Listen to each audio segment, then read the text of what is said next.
Good afternoon. Good evening, everyone.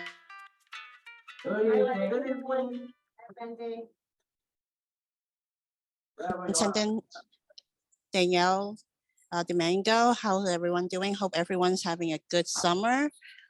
I think today we will have a short meeting. I want to start by since this is a new board with new members, I think it's a good idea that we take maybe 1 or 2 minutes to introduce ourselves. I will go first. Good evening, everyone. My name is Wendy Yu. I was the last VP of the board from last school year. I'm a parent of a 3rd grader at PS 107. I am self-employed. From my experience on the CEC in the past 2 years, I've had great experience and worked with great people. They really inspire me to continue to, continue on with this council. So I look forward to meeting everyone next month in August, and go from there. Does anyone want to go? Otherwise, I will start calling on people. No, you guys skipping now. I can't see them I can't see the people on the side. More than what it is. Karan's gonna go back. Karan, you might wanna just stand over there because I can't see you. That's okay. That's okay. Seven. Oh, come on. Introduce yourself. Oh, hi, my name is Karan. I'm a parent of a 1st grade and also freshman, sophomore in college. I work for a bank and also a part-time lecturer at Peru College. This is my first time, but I feel blessed and happy. All my colleagues are so friendly, and by now I feel like I have bonded them, which I'm so tremendous. So I'm excited, and those who are here already before me, waiting to learn and hear from you. We'll make mistakes, we'll learn. But one request, like we agreed last time, argument and disagreement is always good, but not to be stubborn that we should do things for the good for the children, the school, for every stakeholder. So yeah. Thank you so much. I just think that we can see you. Okay. Good evening. My name is Joseph Chow. I'm a retired DOE employee. I worked on the inside for many years, so I want to help the children and the children run a better district from the inside. I served the past 2 years. I wouldn't comment on that. So I hope we are able to work better this year together. Like Karim said, we should be able to agree to disagree. Not for 700 name calling, bringing up things from before. That was most of the time totally irrelevant. We're here to serve the needs of the children. We're not here to just to represent myself. I'm going to advocate for certain things, not for our own children, so that the IEP number of the board. So thank you. Looking forward to working with everybody. Hi everyone, this is Eden. I met most of the new members at training, and I'm happy to be returning. I joined in the latter half of last year, which I was very happy to join. I have a going into 2nd grade and now going into 4th grader who are here with us tonight. I'm really looking forward to starting a new term now, where we can all kind of come together and really work towards some new ideas and really work together as a team. So that's really it. I'm excited to be working with everyone. Hi, my name is Bob Wazorek. New to the board. I am an adult educator, so I just was actually teaching a course in London, and pleased to be here.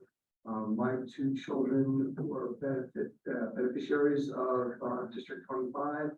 One just graduated from WJPS, and the other just graduated from the Bell Academy. So this is my opportunity to give back to the community, which has supported my two boys quite well, and they're been very successful so far. So I'm pleased to have this opportunity. Thanks. Good evening, everyone. I am Danielle Domingo, the Superintendent of District 25. I am very excited to be working with all of you. I want to welcome back some of our former CEC members and say congratulations. I also want to welcome some of our PTA and parent leaders in the past. And I want to say congratulations and welcome to all our new CEC members. And I think we are going to have a great year together. So congratulations, everyone. My name is Sung Lee. You could call me Shirley. I was the last term. I also did our last time education. I'm sorry, a little nervous. It's been a while. I'm a parent of third grade in PS 32, and I'm a college planning specialist. I run a business of a college funding.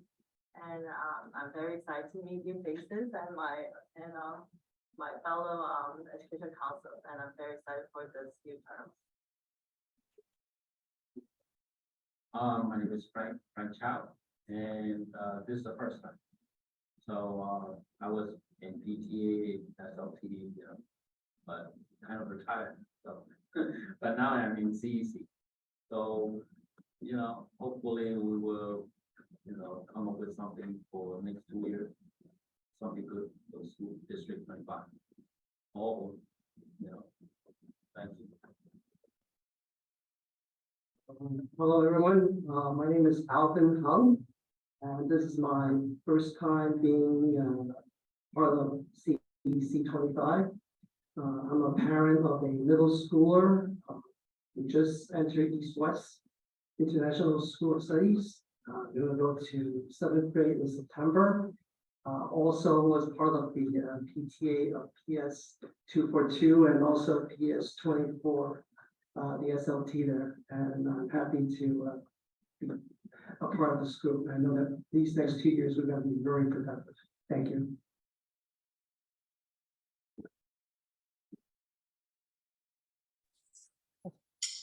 Thank you all for your introduction. I think, Carly, we have to do a roll call for attendance. Ready? When you, Present. if I mispronounce your name correctly, okay? Karom Kushi? Yeah. That's it, right? Okay, perfect. Frank Chow? Yeah. Joseph Chow? Present. No, because it was so Joseph before, I thought it was second. So Lee? Present. Alvin Hung? Present. Eden Lucy? Present. Robert Wazor. Wazorek? Oh, Robert Wazorek, present, and Lauren Hope is absent. That's it, Wendy. You go now. Okay.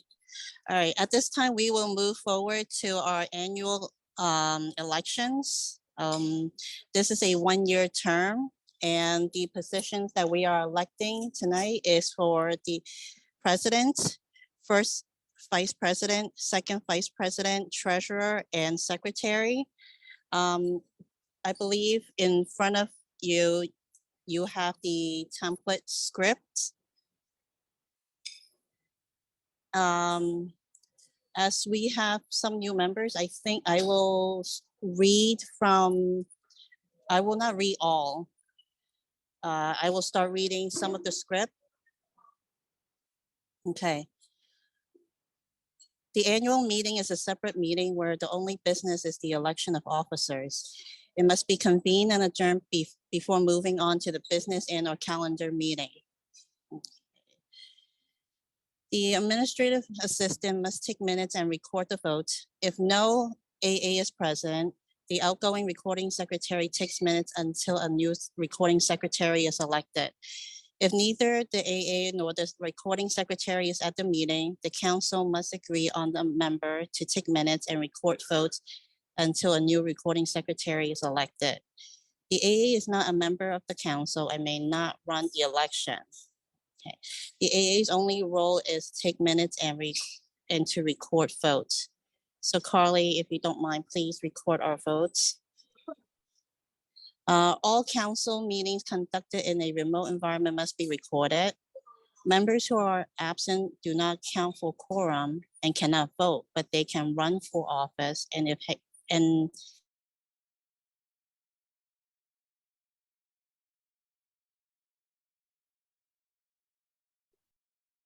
Wendy? Wendy? Um,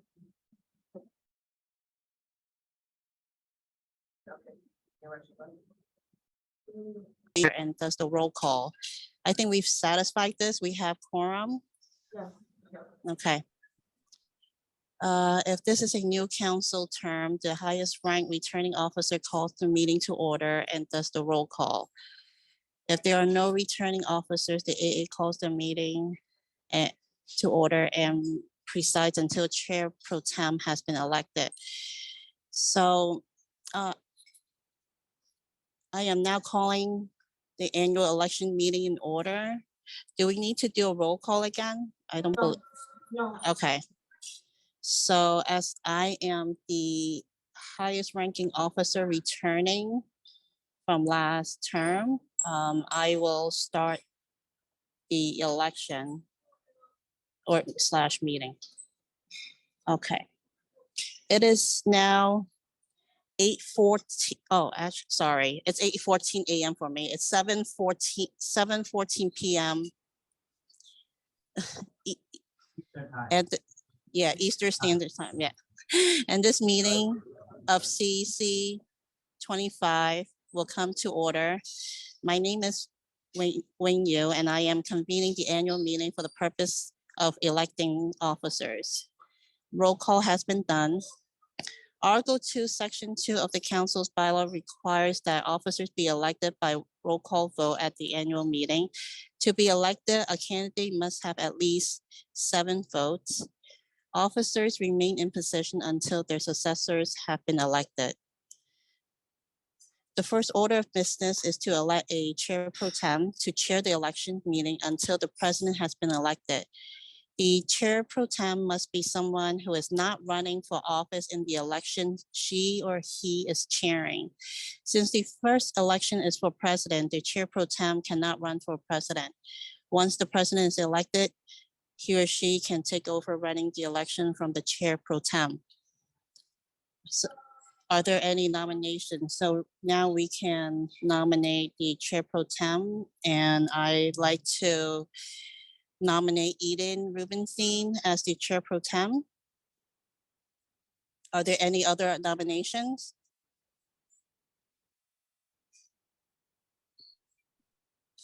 Okay. Nominations for chair pro tem are now closed, and we will proceed to a vote for chair pro tem. Carly, please, when you're ready. you Uh, didn't go now. We have to vote on it.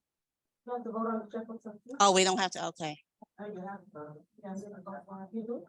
Yeah. I do. Yeah, We don't. If they accept your nomination. When you, do you accept their nomination? Okay. When you,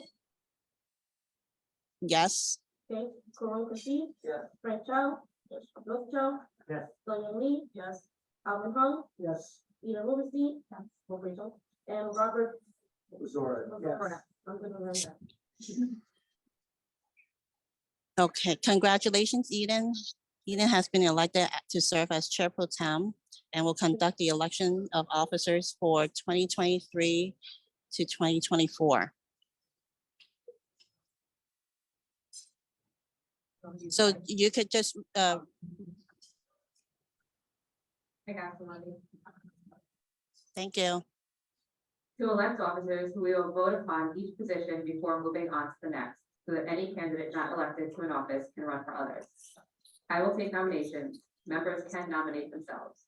If a member is nominated by another member, I will confirm that he or she accepts the nomination. Nominations do not need to be seconded. If a member is not present but has submitted his or her nomination in writing to the AA or another member, he or she will be treated the same as any member who is present, including having a 2-minute statement read aloud by someone else. Each nominee will be allowed to make a speech of up to 2 minutes. Following the candidate's presentations, we will conduct a roll call vote. All positions must be voted on, even if there is only one candidate. Where there are 2 or more candidates, each member must make a choice and vote for one or the other. Example, John Doe and James Smith are running for president. On the roll call, each member will vote for either John or James. The council must not vote first on John, then on James. Members may abstain from voting. If no candidate receives at least 7 votes, we will vote by show of hands on whether to do a second round or proceed to the elections for the next office. If a position remains unfilled over 2 or more rounds of voting, the incumbent will continue in the position.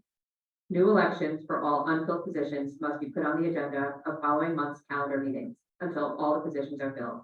Is the procedure clear to all members? Yes. Yes. Yes. Yes. First, we will elect the council president. Are there any nominations for the office of president? Yes, I'd like to nominate, Thank you, Joe. I accept the nomination. Are there any other nominations? Nominations for the office of president are now closed. I will now call upon Wendy to make her statement of up to 2 minutes. The administrative assistant will be the timekeeper. After she's done, we'll proceed with the roll call vote. Wendy, go ahead. Does it have to be a full 2 minutes? No. Thank you, Joseph, for nominating me as the president. I just want to remind everyone that this is a 1-year term. So for the next school year, someone else can can take the position. I'm very honored. And the last outgoing president, Joseph Di Benedetto, he was an extremely great president, and I could only hope that I can fill half of his shoes, not his, and do the kind of work and put in as much effort to the council as he can. I will try my best, and I would like to represent our community, the students, the families, the best way I can, fairly, equally, inclusively. So thank you so much. Again, I accept your nomination. Thank you, Wendy. William? Do it. Yes, you do. No, it's, no, can't vote, even though she can't vote. She can't vote. Yeah. Not yet. she can vote. No. When you have 7, you can vote. That's the rule. That's the new rule. Yeah. Okay. So, William, Yes. Rashid, Yes. Frank Chow. Yeah. Joseph Chow, Yes. Sun Lee. Yes. Alvin Hung, Yes. Eden Rubenstein. Yes. Robert Wilbur, what's up? Sorry. What's Wiz, just Wiz. Yes. Yes. Bob Wiz, yes. Yeah. Congratulations, Wendy. You're elected to serve as council president. Thank you. Thank you, everyone. Whatever issues or concerns that any of you may have, please feel free to contact me. I'm very easily reached, and I will try to get to everyone and reply to everyone as soon as I can. Thank you again for your support. This is not going to be an easy position. And I just hope I can do my best so that everyone is equally satisfied. All right, so at this time, I will continue with the election. Okay, thank you, Eden.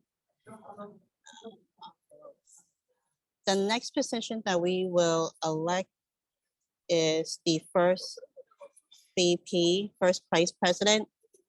Are there any nomination?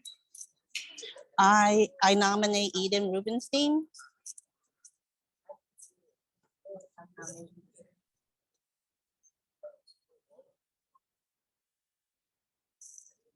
Okay. If there are no other nominations for the office of first VP are now closed. Eden, would you like to make a 2-minute statement? It won't be 2 minutes. You went over something. Thank you for the nomination. Last year, as I said, I did come in the later part of the year, but I have been actively very involved in joining meetings and listening in before I came onto the actual board, and I really wanted to have an active part, and I really got a chance to see what was going on. And then when I joined, I right away got very active, even though I was more on the Zoom side, because we weren't fully in person. And I'm really excited this year to start right on the right foot and get out there and just be able to help out. I'm excited to work alongside Wendy and the rest of you, and I just want to be able to do as much as we can to help the district and do what we can do to help better the schools. Yeah.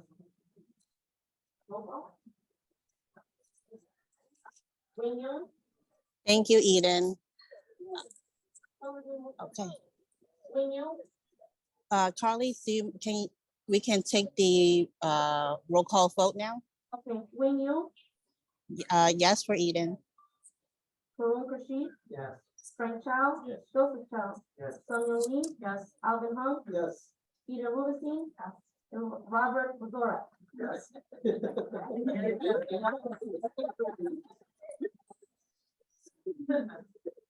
good that my name is high. That's great. Smooth sailing. Congratulations, Eden. You have been elected to serve as first VP for 2023 to 2024. Next position that we will elect is second VP. Are there any nominations? May I nominate Shirley? Okay. Shirley, do you accept the nomination? Yes. Okay. Thank you. Are there any other nominations? Okay. Nominations for the office of second VP are now closed. Carly? Wing Yes for Shirley. Karoon Rashid, Yeah. Frank Charles, Yes. Joseph Charles, Yes. Sonia Lee, Yes. Alvin Hung, Yes. Eden Rubenstein, Yes. Robert Mazora. Yes. Congratulations, Shirley. You have been elected to serve as second VP for 2023, 2024. Okay, we have 2 more positions. The next position is for the treasurer. I'd like to nominate Joseph Chow as the treasurer since he's the math guy.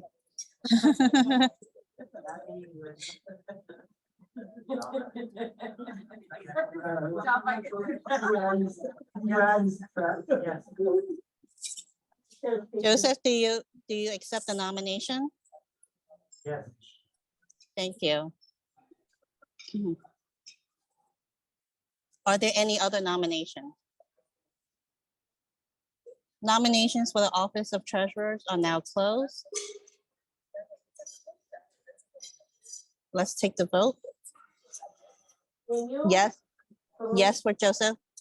Karoon Rashid, Yes.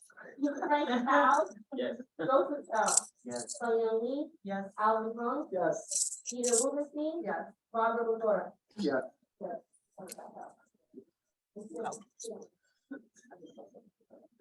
Okay. Congratulations, Joseph. You have been elected to serve as treasurer for 2023 to 2024. Thank you. And last but not least, the position for recording secretary. Are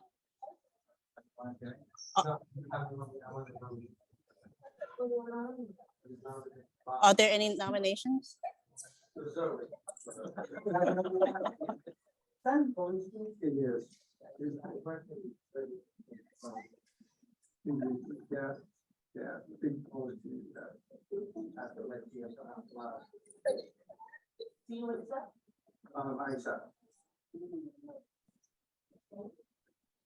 When do you accept? Okay, thank you. Are there any other nominations? Okay. Nominations for the office of recording secretary are now closed. Please take the roll vote.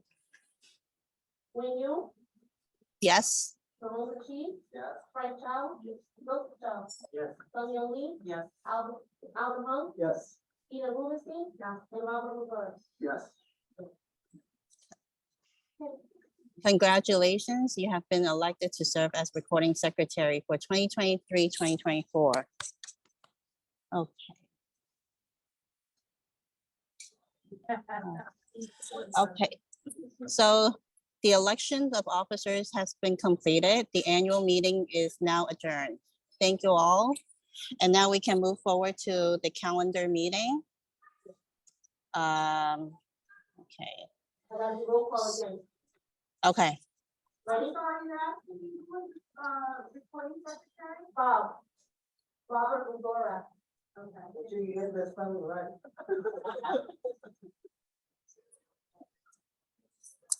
Good news is we've got math teacher in charge of the treasury. Thank you. You ready for the calendar meeting, Wendy? Yes, Okay, ready? yes.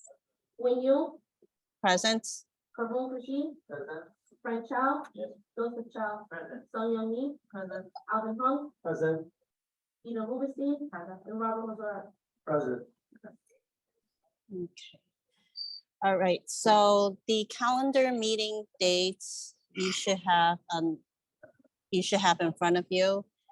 I sent these dates to all the members yesterday. Our meeting are generally the first Wednesday of every month. So let's quickly take a look. I did make sure when I was looking at the dates that it doesn't conflict with any holidays. I think the only one that may conflict is the October meeting. So, if you don't mind me interjecting, me and Louis went through the dates, the ones that you see here, and if you would, if it those are the ones that go against the school calendar. Okay.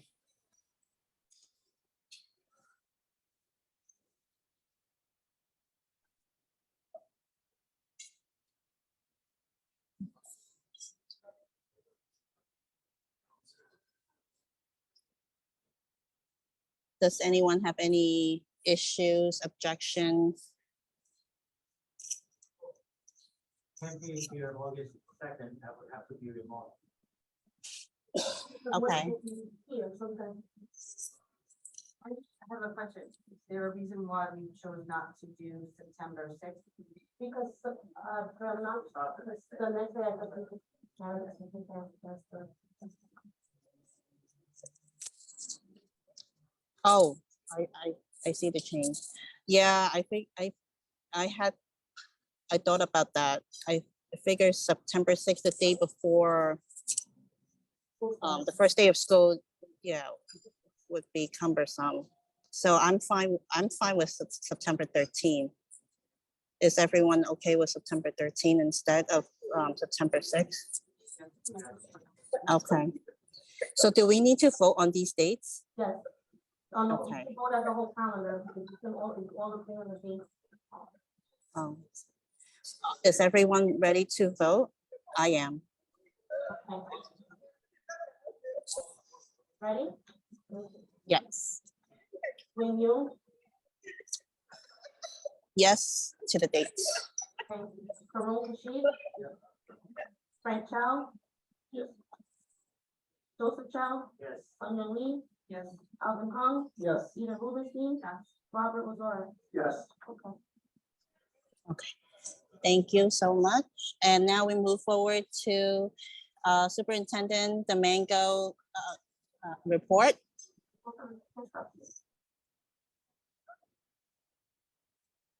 Okay, good evening, everyone.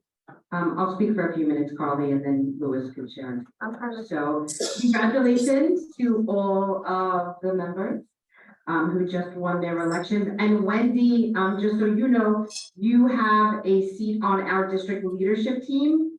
I will send you the dates. We meet the second Monday of every month virtually at 9 o'clock. If there is a conflict, you have the option to select another representative from the board to serve on the council to serve as your representative. So you'll just let Esther and I know before the end of the summer if you'll be serving or if there will be another council member that will be serving on the DLT. Okay. For the council members that are new, I'd like to introduce Esther Maludo. Esther, you come on up here. Esther Maludo is our family, you're not our family leadership coordinator, you are our family leadership coordinator. Her name has changed a couple of times over the years. But she is a support for our district. She works with our families, as well as our parent coordinators, and she also works very closely with Carly in support of policy, Robert's rules, guidelines, bylaws. She has been trained to support CECs, and so if you have any questions, you can always call your AA Carly, but you can also reach out to Esther for support. So here she is. Say hi. Congratulations. Okay, were you able to unshare, Carly? Okay, Louis, are you ready? Yes, I am. Okay. So I would also like to inform the council that we have received an application from a high school student member already, because as part of the community council, a non-voting member is a high school student who is a senior, who also serves in a leadership role. Usually it's the president of the student council, yes. But it could be a student who takes on any other leadership role. So we have already received an application, and Carly has sent that application to FACE where they will vet the student, and then I do student interviews and I will notify you of the new member as soon as possible. So we're waiting to just hear back from FACE. Carly has told me she's gonna check in with them again tomorrow to make sure that they've received the application and we're in a good space. So for those of you who don't know, and I know that many of you, even if this is your first time on the board, that you've watched a CEC meeting or you have been involved in your schools, so you know District 25, one of the things we take pride in is our strong roots and strong schools, how we work together as a community on all levels, from the district office to school leaders, to teachers, to school aides, to our parent coordinators, to our paraprofessionals, and our parents in service of our students to make District 25 the amazing place it is. I have to say, I come to work happy every day because of the work that we do together. And when I visit our schools, I am proud and pleased to say that there is rigorous learning going on. And the most important part is that our students are happy and loved and taken care of across the district. So I am really proud of that. We also have our motto, growing together, and recognizing and appreciating one another for our diversity. So when we talk about our roots, we talk about the roots in the history of District 25, but we also talk about District 25 being one of the most diverse districts in the city and is what makes us strong, growing and learning from and with one another. So we're very proud of that. So our motto is always about our strength in many ways. So one of the things that you'll hear me talk about tonight is how over the past few years following the pandemic, we wanted to start off strong. This year we talked about ending our year strong, and I'm going to mention about how we're starting off next year even stronger. But before I do that, I would like to celebrate our schools and give you some of the amazing things that were happening in the month of June. So Louis. So congratulations to Ms. McGarvey of PS 24. She was the winner of the New York City Big Apple Awards. Big Apple Awards is a New York City public schools citywide teacher recognition program. She is an excellent teacher who inspires students, models high quality teaching, and enriches the PS 24 community. She was selected from over 1,000 nominations, and we are so proud and thankful to have her as part of the District 25 family. I don't know, Mr. Chow, if you know her. Oh, no, I'm sorry, not Mr. Chow. Mr. Hong, if you know her. I've heard of. She's the technology teacher. She was so surprised and excited. We actually surprised her in our visit to PS 24 with the students in her class, and she was very excited. So we want to congratulate Ms. McGarvey. New York City Summer Reads, the summer book giveaway as part of our New York City Reads program. District 25 schools are giving away books to students and families to read over the summer, as literacy is our core focus and the chancellor's priority of New York City Reads. I want to thank our instructional leads, Anna Arrigo, Danielle Bergman, Beth Eaton, Angelique Hewitt, Arifa Khan, Michelle Lee, and Debbie Winkler for supporting our schools with this initiative and lugging thousands and thousands of books across the district to different schools so families and students could take home books for the summer. So thank you. Here's some pictures of our last day of school and all the accomplishments of our students. Carla, can you just move that? Because I would like the council to be able to see. As always, you see Senator Liu congratulating our students at graduation. He's a huge supporter of our schools. And here's two principals and our middle schoolers getting ready for high school. So we're very excited to have the end of school celebrations, last day of school.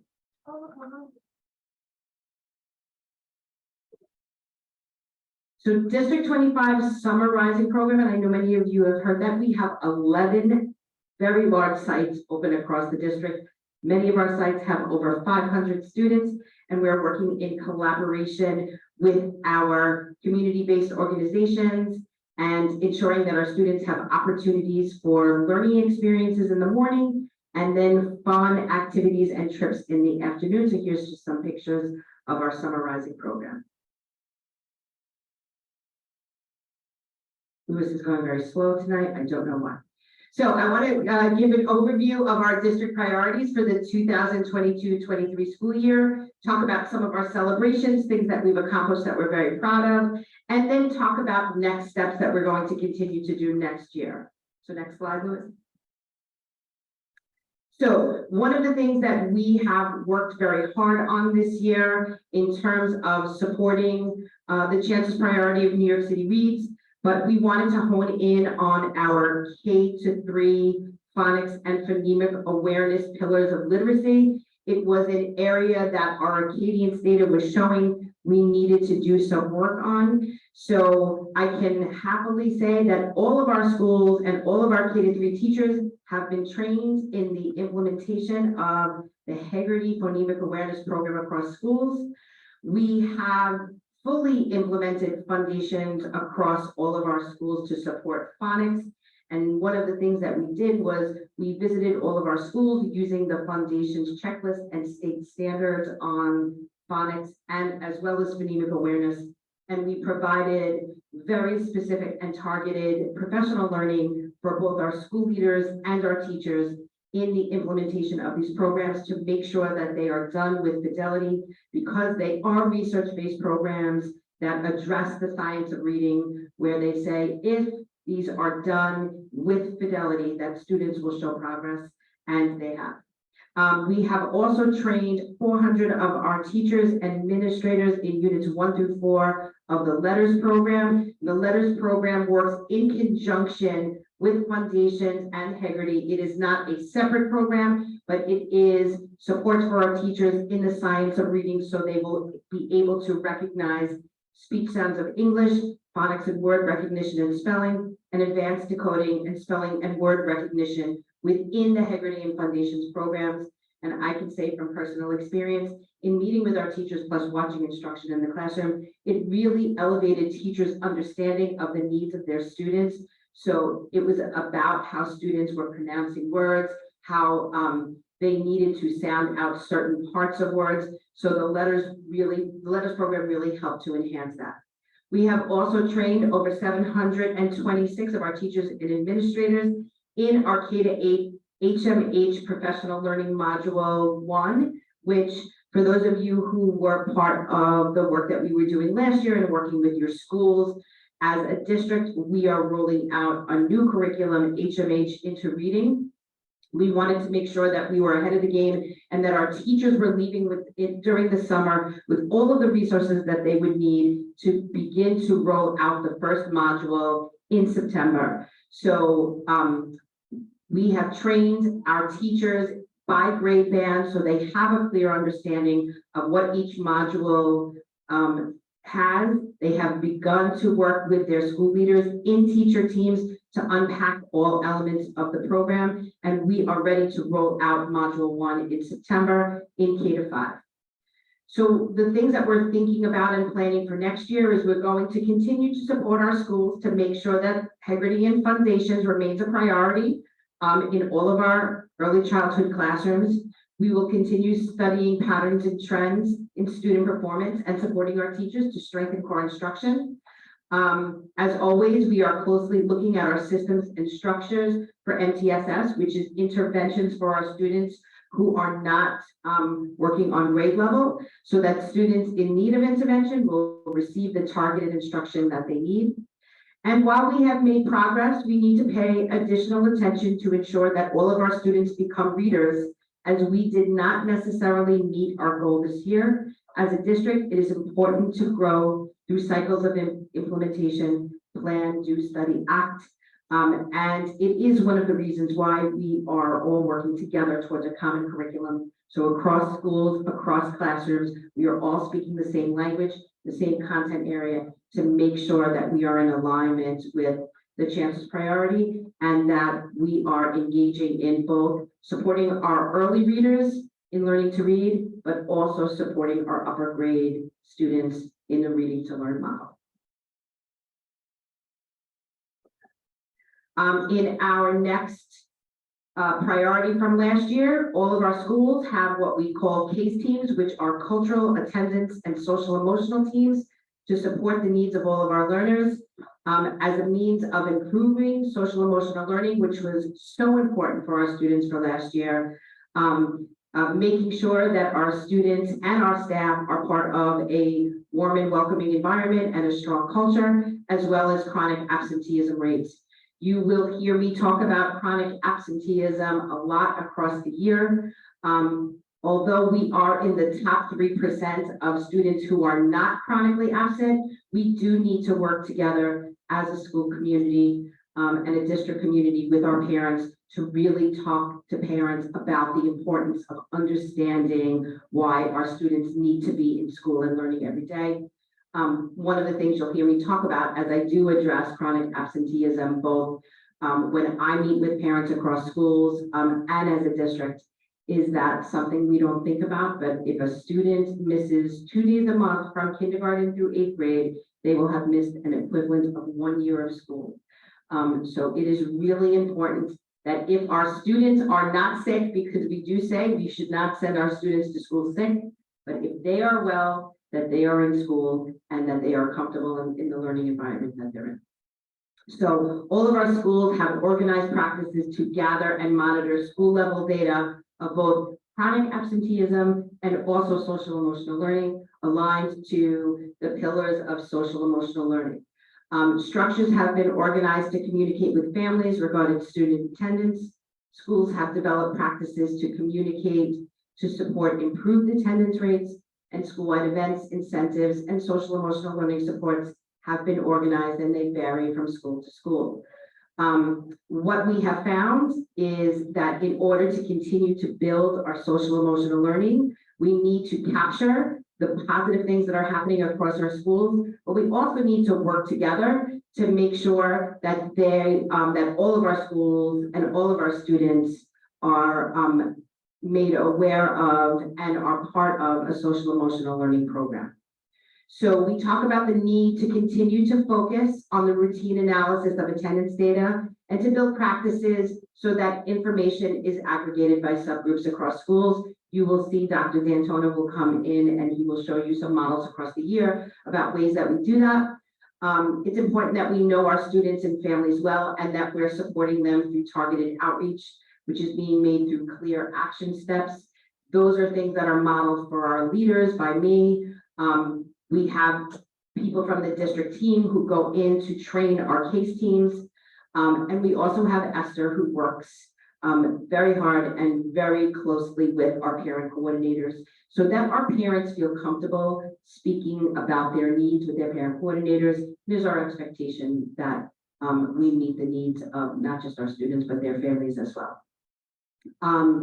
So this year, we are also going to be implementing the Mind Up Social Emotional Learning Program. I'm not sure if any of you have read about what the mayor was talking about, that he's asking for 5 to 10 minutes of mindfulness every day across our schools. We have already trained over 500 of our building leaders and teachers in the Mind Up program, and we are working very closely with our union partners in the UFT.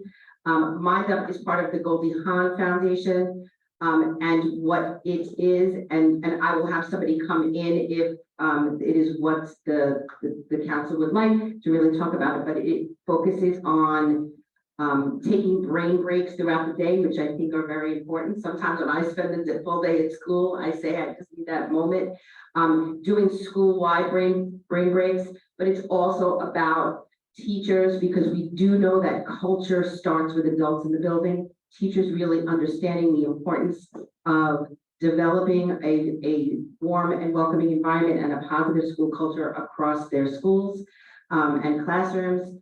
And so the implementation of Mind Up will help us all be on that same page.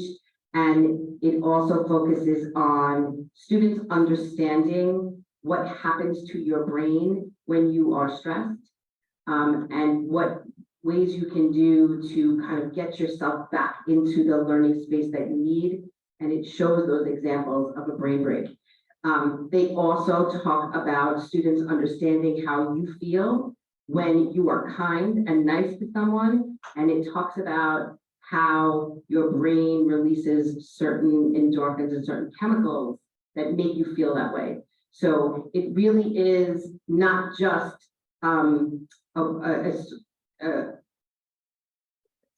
it's really not just about brain breaks, but about understanding who you are as a person and the impact that it has on your health and wellness as well. So we're really excited about Mind Up. Okay, next slide. All right, so all students having a high quality academic experience. So our celebration, schools across the district all have data systems to support the identification of students in needs of intervention. It was something that we trained our building leaders in, having data chats with their teachers and really be able to follow students based on skills and standards that they were weak in, and providing them with targeted instruction both in the classroom and outside to make sure that they're growing in certain areas. Schools all have 6 to 8 week cycles of learning for students using a wide range of tiered instructional supports. And schools are focused on ensuring clarity and the purpose of learning through the development of standards aligned learning targets. So areas for improvement, we will continue to work to refine our MTSS systems and structures so that tier 2 and tier 3 programs are research-based and intentionally aligned with the learning needs of all of our students across all of our schools. Although many of our schools were doing that really well, they have become models for schools that may need a little bit more support, which is also the focus of ongoing professional learning supports for teachers in using data to strengthen core instruction and provide access points for learners into the curriculum. We will ensure opportunities for teacher teamwork that focuses on clear cycles of learning that are student focused, and the implementation of HMH units of study and clear structures for monitoring and communicating progress of all of our students that are not just done at the teacher level, but are also done at the administration level as well as parent levels. So we're going to be having those conversations about student progress throughout the year. Okay, so all students graduating college and career ready and having a strong pathway to success and economic security. And many of you have heard me speak about this, and it's one of the things that I know Joe and I have had conversations about for many years.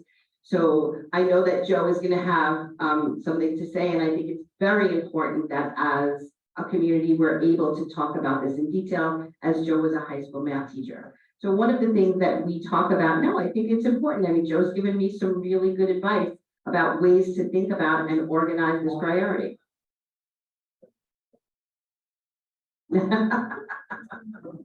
So one of the things that we talked about for many years was access of all of our students to accelerated coursework.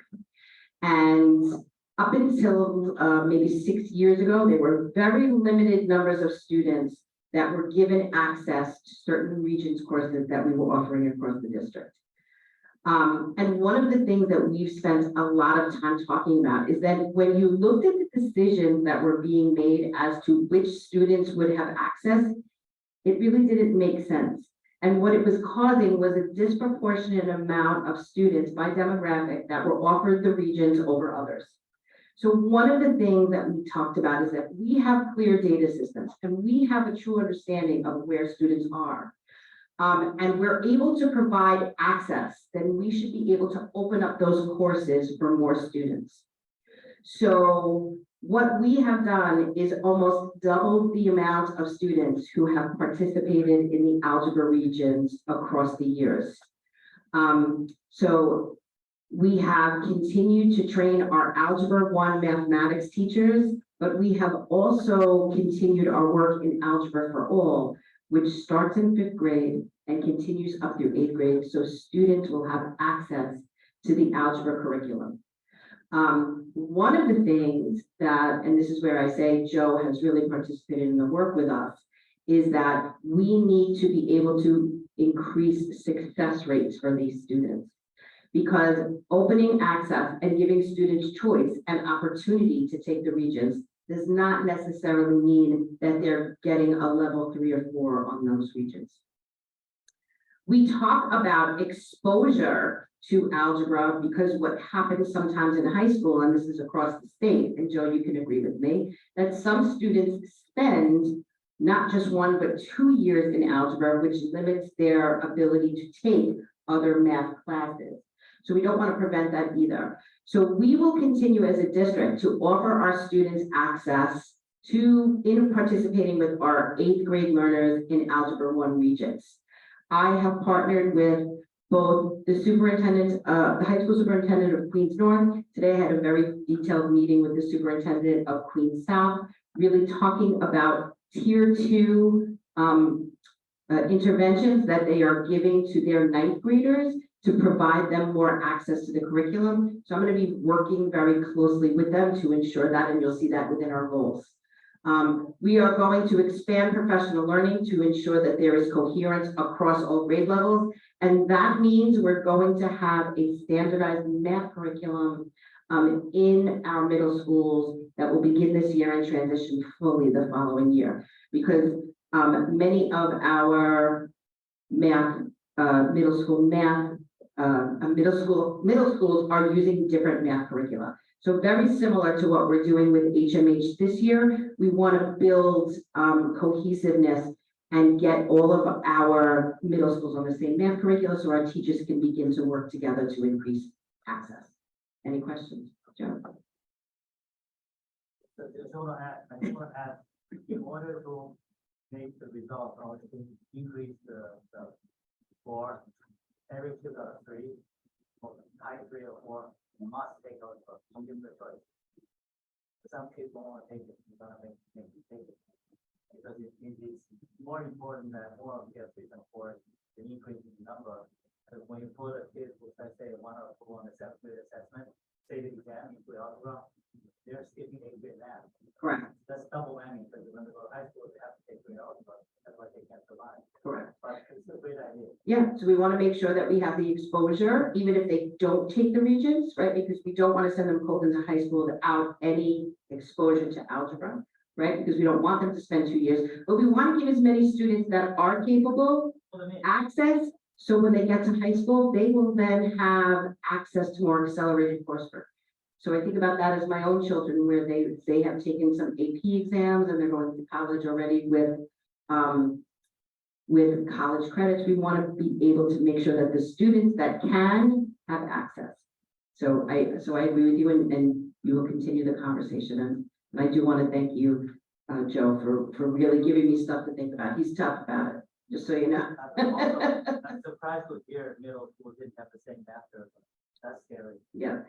But it's scary, although they're following state standards, there was not a unified curriculum. That was not mandated across the city. It's one of the things that the chancellor has been working on, so we can start to build capacity and create these cohesive learning environments because we're all speaking the same language from the same curriculum. That's not to say that the curriculum wasn't state recognized, standards aligned, they all were, right?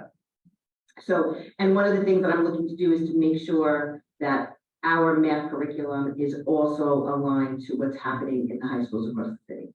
You want me to steal one from, school? No. Okay. Thank you.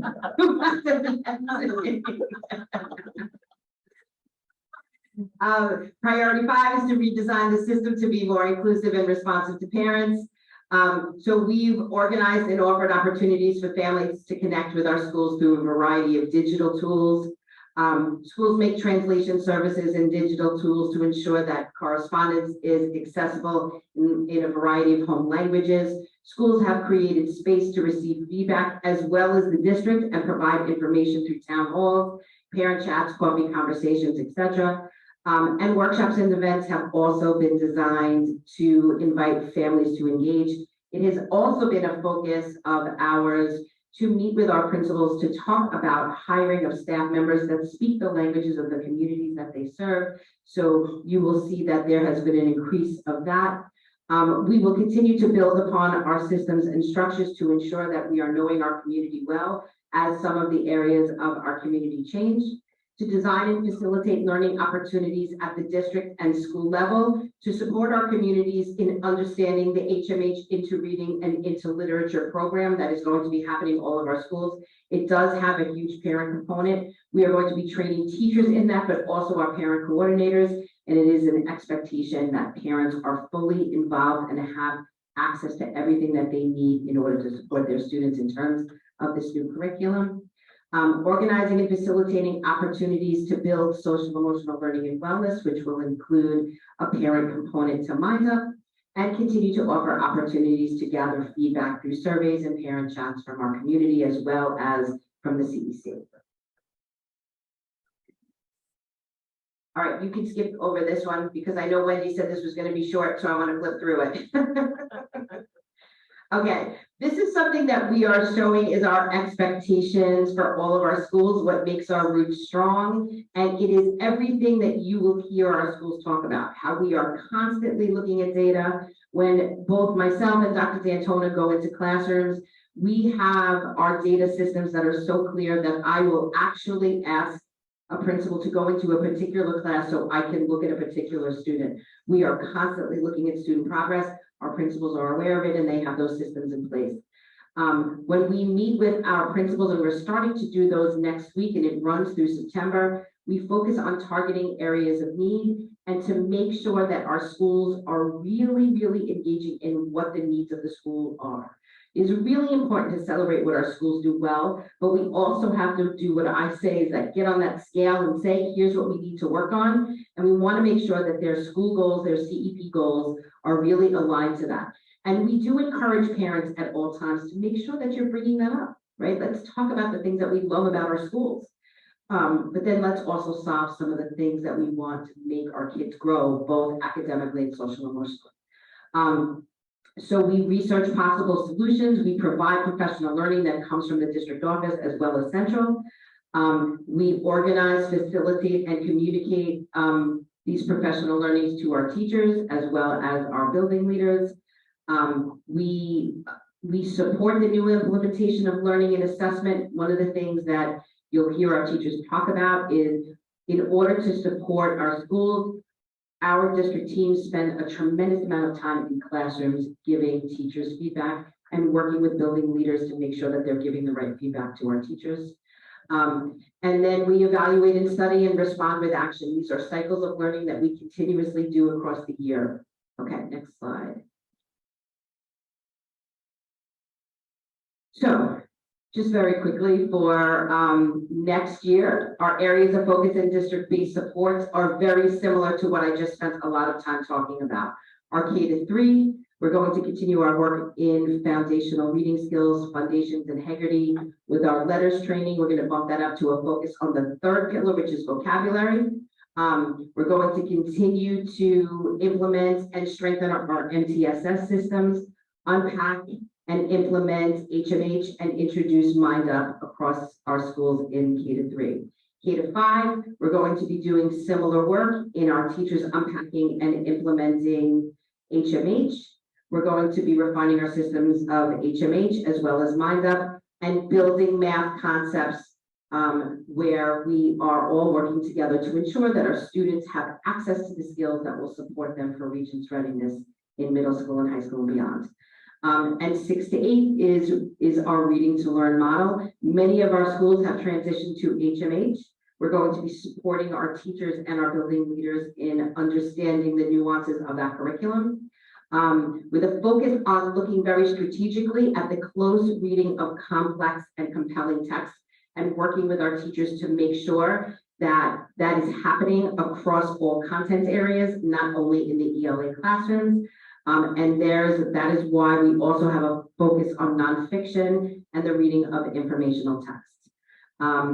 We will also be working strategically on MTSS, Mind Up implementation, and building math concepts across the district. And these are all of our aligned goals, which are in draft. They will be fully actualized at our first DLT meeting at the end of August. So I do encourage the community as well as the CEC to read our aligned goals and to give us any feedback on any of the above that we've been discussing across this presentation. Okay, you can go through all these. This is just information that talks about all of the things that we have done to support our schools in foundations integrity. And the next slide talks about all of the summer learning sessions that we have in place for our teachers. We have K-2, we go back, K-2 Haggerty implementation overview. We have office hours for our teachers. We have monitoring of foundations, the Acadians, which is the early childhood assessment. So our teachers have access to all of these from our district teams. Okay, next slide. And here's our HMH K-8 supports. So all of the things that we've done across the year and feedback that we've received from our community. And this has led to the way we've organized our summer sessions for teachers. You can go to the next slide, Phyllis. Which is we have K-5 module lessons that our teachers can work through with us. That just actually happened yesterday. We had a session where teachers came in and we went through the modules with them. Same with 6 to 8. We have office hours that are virtual through Zoom, so our teachers can connect with our instructional leads. We have dual language planning to support our dual language programs because they will also be implementing HMH.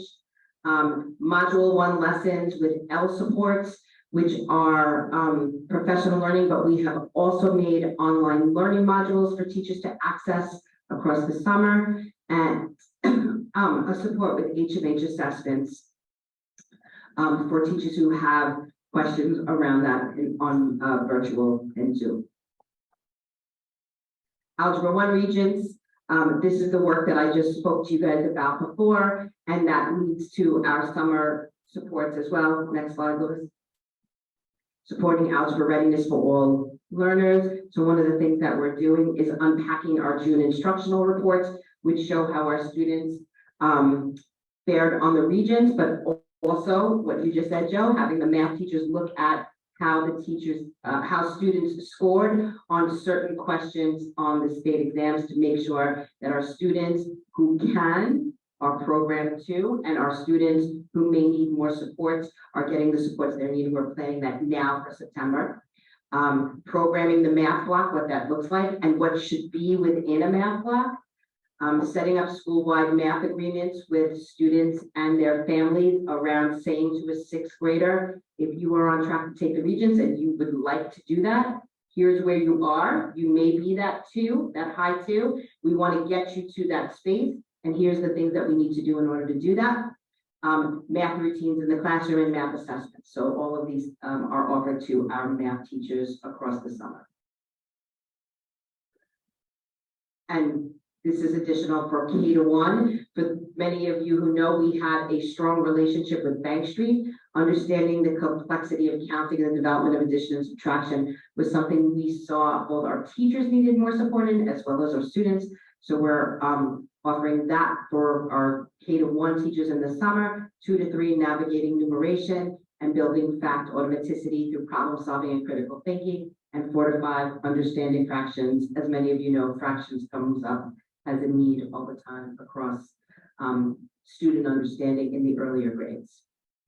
Okay, these are all the things that we're doing in terms of rolling out of Mind Up. Next slide.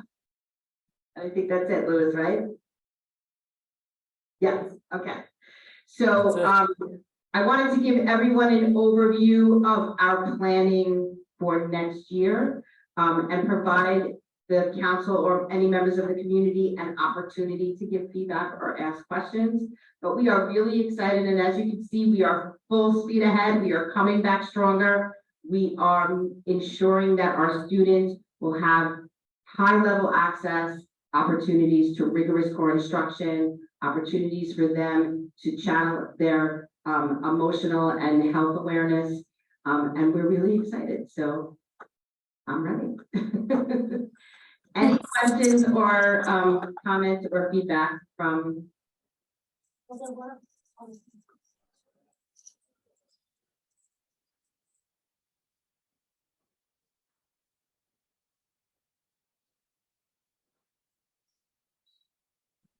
Thank you, Dennis. I absolutely agree. Well, the brain is not a muscle. The more you use it, the stronger it gets. Absolutely.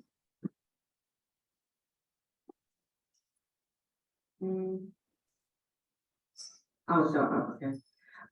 You know what? I see what you're saying, but I think there has to be, as in life, a balance.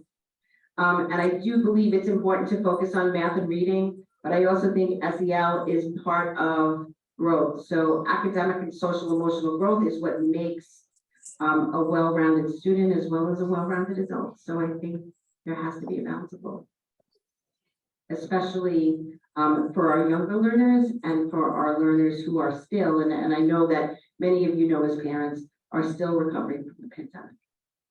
Mhm. And it was first grade this year, the first grade community at my children's school, actually, the entire first grade, because most of them didn't have pre-K and then came into kindergarten as their first experience, and they were still in classrooms and not using lunchrooms, and didn't go really into a lunchroom, would go to outside for recess fully until this past year. When they finally were let loose this past year, it was like a drastic change, and it was like they didn't know how to handle it. So you can see that SEL effect and that they really need that extra boost. So I do see where like they need that instructional, but you do need that extra little push there to help them find their way. So I definitely saw the effect there where like it's needed for them. Yeah, and you know, I do want to Talk about so one of the things that we say all the time is students need to feel safe, and part of safety is emotional safety, right? Because when you don't feel safe, you can't learn. But I do want to comment on that question because I want to be clear to the community that brain breaks are a minute. They're not long. So it doesn't necessarily take away from instruction, but I think it's some of the things that we do automatically as adults. When you say I need to take a break, sometimes you'll get up, sometimes you'll walk around, sometimes you'll just close your eyes, but you take that moment to refocus yourselves. And some of our students don't necessarily know how to do that. So it could lead to anxiety, other types of behavior. So we want to make that part of the classroom environment for our students. Okay, Wendy, I'm turning it back to you. Okay.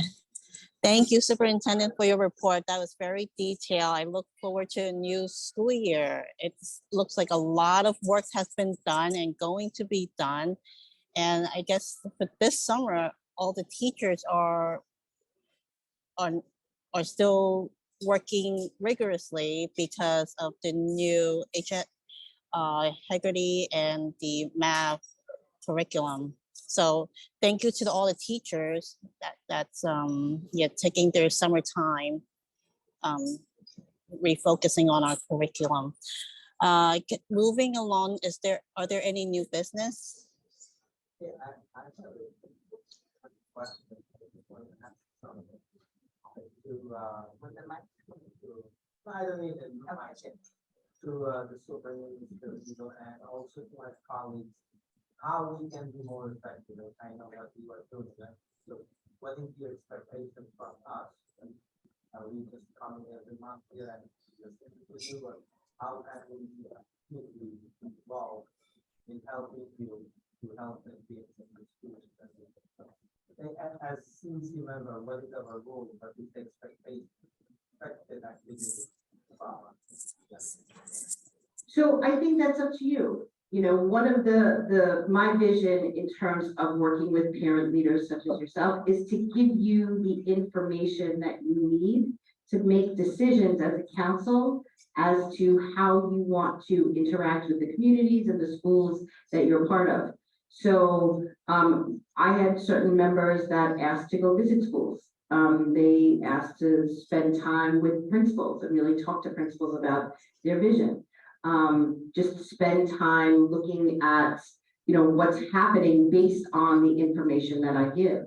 Something very interesting that you will know is that there's certain things that come out of Central that are part of the work that the community councils, education councils do, such as working with the school construction authority. And the CEC has been really instrumental in a lot of the extensions and the building of additional schools that have happened across the district, which would not have happened without parent leadership and really pushing for that. So I will say that anything that this council is interested in doing in terms of setting your own goals, which is something that I do encourage you to do, set your own goals and priorities together as parent leaders as to where you want to see yourselves as a council. And I will see myself as that person to give you the information to help you implement those goals. Will this deck that we went over, do we have that deck? So I will send it to you, but all the documents for this meeting can be found on the website, and I'll send you the link. And then can I share it with this?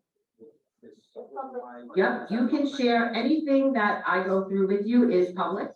So you can take it and share it. And I hope that you do for parents who may not be here tonight or may not know how to access our CEC meetings. It's one of the things that we also do show principals and parent coordinators. We want parents to go on. You know, not everybody can come to the public meetings. We want to make sure that they have access to all the information that they need.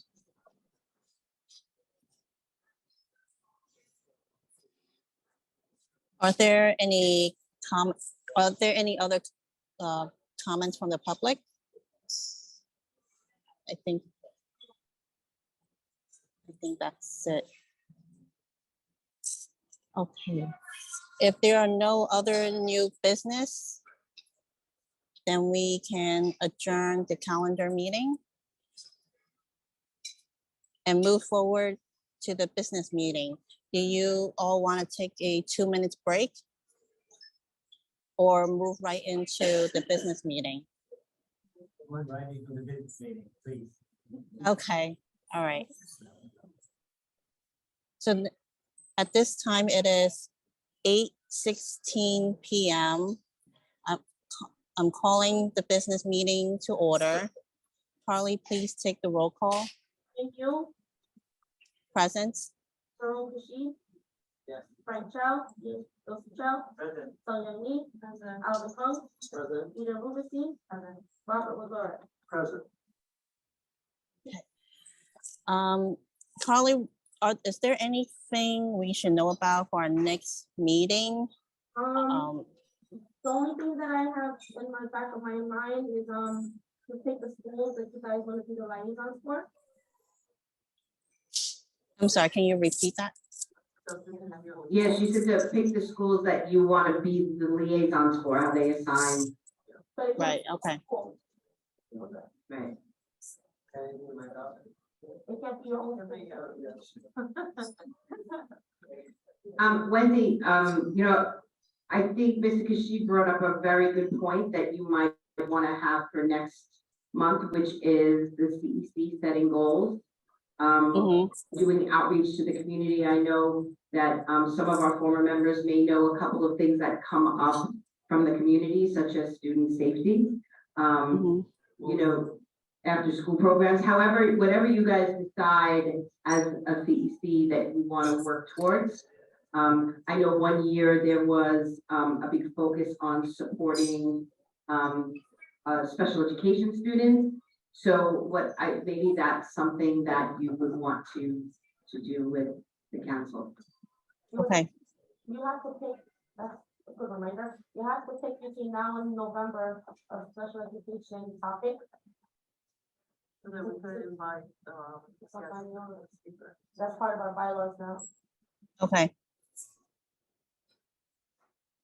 Do we schedule it now or we No, just you gotta- schedule? You don't have to do Okay. it today, I'm just saying it's something that you have to keep in our mind. Yeah, so that, Okay, a special ed topic that you'd like to bring up at the council.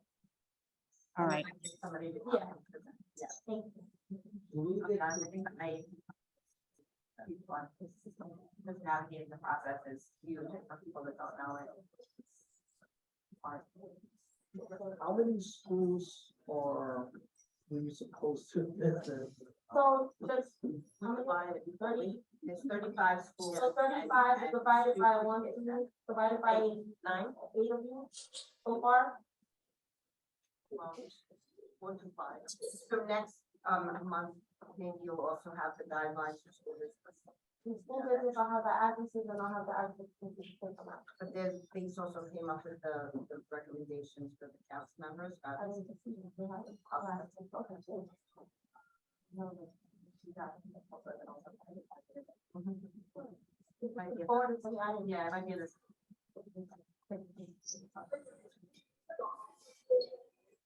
Okay. I have a question. Does anybody know about what's going on with the class size reduction? Because CC 26, the council was talking to me last time about the class reductions that Senator John Lee was pushing for. This is gonna come next month. So I know that there is currently a citywide committee on class size reduction. We have not received any guidance yet as a district. Uh-huh.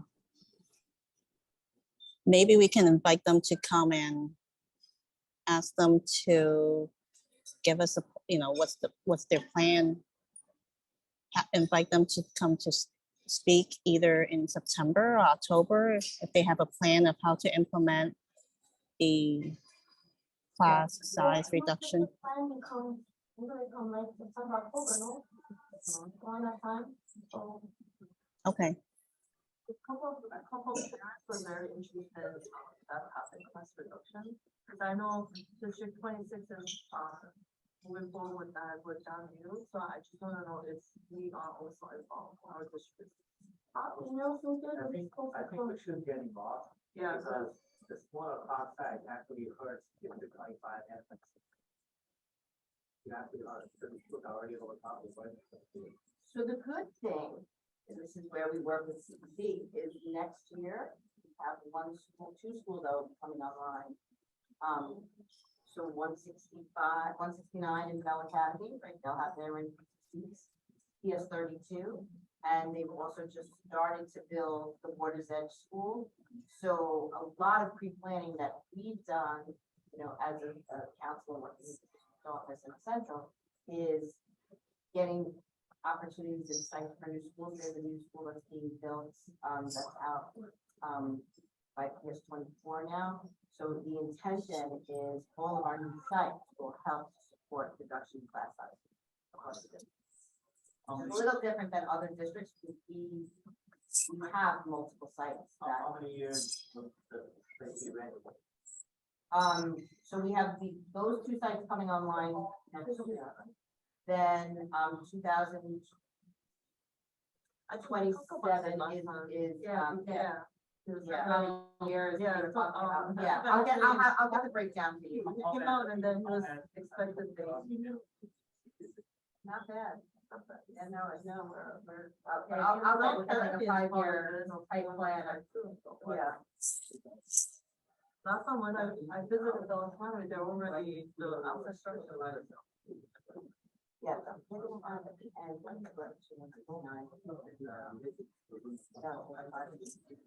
There's one really fast also there.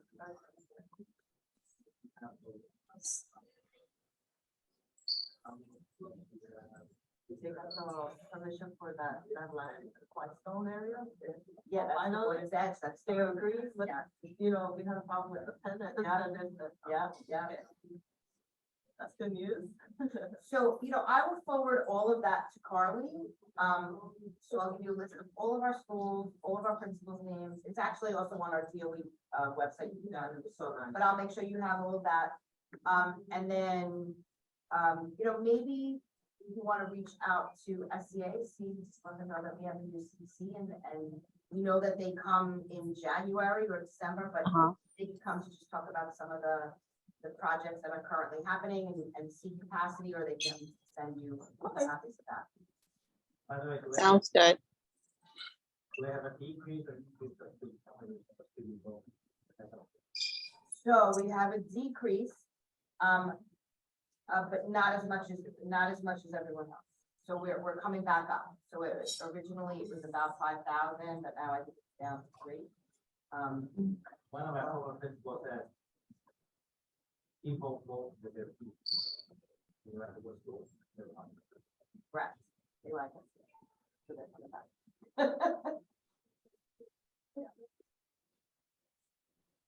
Okay.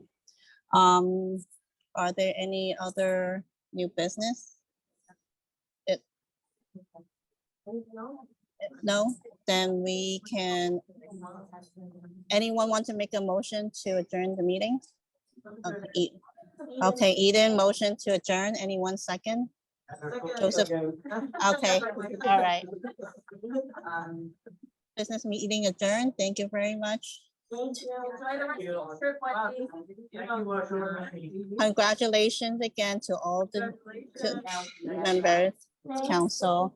I will see you all in person. By the time you get, Good evening. I just wanted to check in with the applicant for. Oh, hi, Mohammed. I sent it to Faith and we're just waiting for her to get vetted now. I'm gonna reach out to, Maribel tomorrow. I got it. And if you guys ever need anything from me, I'm here. Thank you, Mohammed. Thank you. Bye. Bye. Have a good Good night. Good night.